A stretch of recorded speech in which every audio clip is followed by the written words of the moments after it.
Friends, આજે આપણે બનાવીએ દૂધી, મેથી અને પાલકના મુઠિયા. એકદમ સોફ્ટ થાય છે. જો ઘરે આપણે ચલો ફ્રેન્ડ્સ, આજે આપણે બનાવીએ છીએ મેથી, પાલક અને દૂધીના મુઠિયા. એની માટે જો મેં મેથી લઈ લીધી, પાલક લીધી છે ધોઈને સાફ કરીને સમારીને. પછી આ છે મેથી ઝીણી સમારી લીધી છે, એને બી મેં ધોઈને સાફ કરી લીધી છે. પછી આ છે દૂધી છીણી લીધી છે.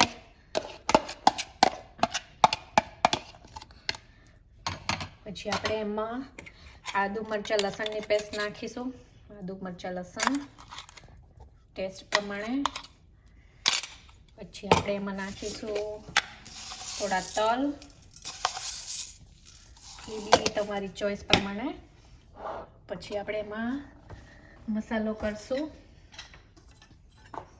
2 ચમચી ધાણા જીરું પાવડર, 1 ચમચી લાલ મરચું, 1 ચમચી હળદર, થોડીક હિંગ. પછી મીઠું નાખશું સ્વાદ પ્રમાણે.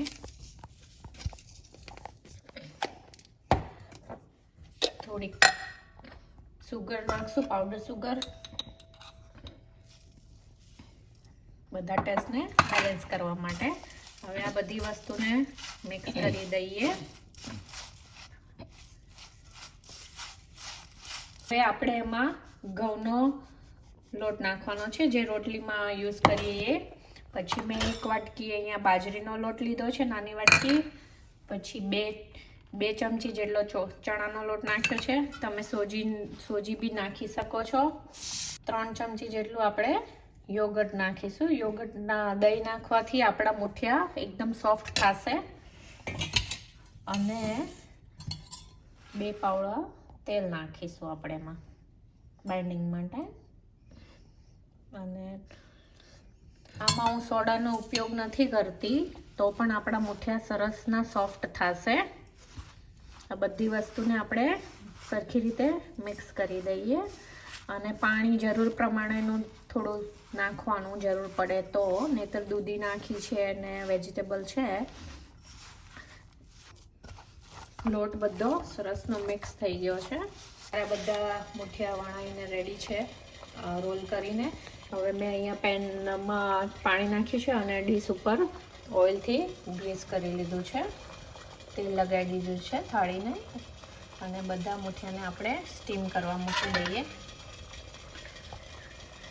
સ્ટીમ કરી લેવાના ડીશ નાખીને.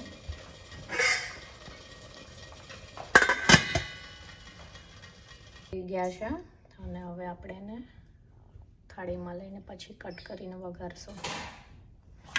જો હવે આપણે બધાને કેવા સોફ્ટ થયા છે મુઠિયા.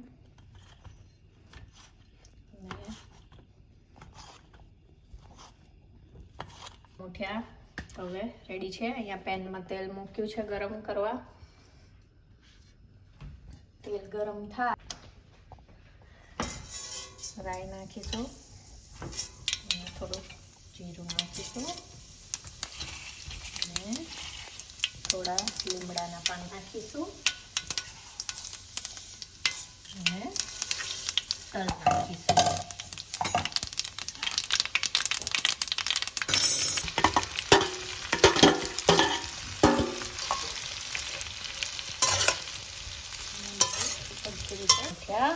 રેડી છે. આ ઉપર થોડા કોથમીરના પાન નાખી દઈએ.